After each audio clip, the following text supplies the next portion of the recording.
Marbling is a pretty ancient art form. As far as we know, it goes back about 900 years, and the oldest papers that exist are most likely the ones in Turkey, and to this day it's considered a national art form. I was born in California, but we moved to Mississippi when I was about 5, and we were restricted in every possible way. So all I had were books to read. I never had any teachers. I had to just figure out the whole process totally on my own.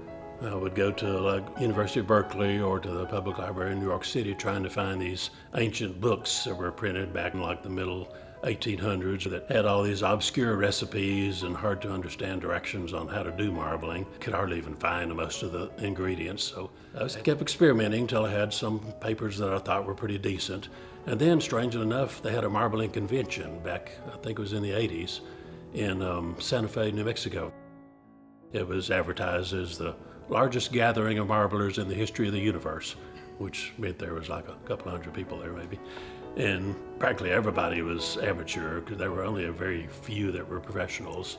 But I took my papers along just thinking, I'd be able to learn a lot from all these experts. But the longer I was there, I kind of came to the shocked realization that my stuff was as good as theirs. So I thought, well, maybe I should start selling it. And my papers are stacking up, just getting higher and higher. What am I going to do with them? So I took them out to an art supply store in San Francisco, and they bought everything I had. So after a while, I quit my boring computer job and just went full-time, and not only making marbling papers and selling them to stores, eventually all over the country.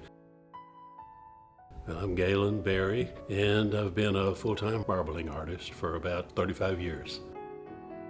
The marbling process, they've got several different versions of it, but I tend to use the carrageenan version. Carrageenan is a powder that comes from a seaweed, and it makes a gelatin. You mix it with water and pour it into a shallow tray. Then you sprinkle your colors on top of this gelatin. Then you can run combs and rakes through them in different directions till you have the pattern that you want. Then you just lay the paper down on top of it, and it instantly soaks it up onto the paper. That's pretty much the standard way of doing it.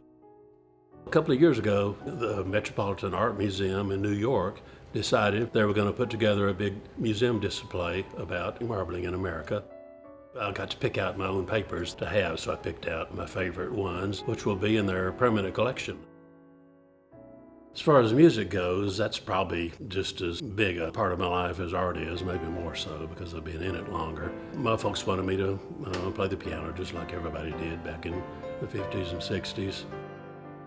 Since I started teaching marbling classes about 35 years ago, I've gone on to teach in 30 different states and 60 cities and had over 4,000 students, which mostly people just did it for the fun of it, but there have been quite a few that have gone on to become full-time professionals.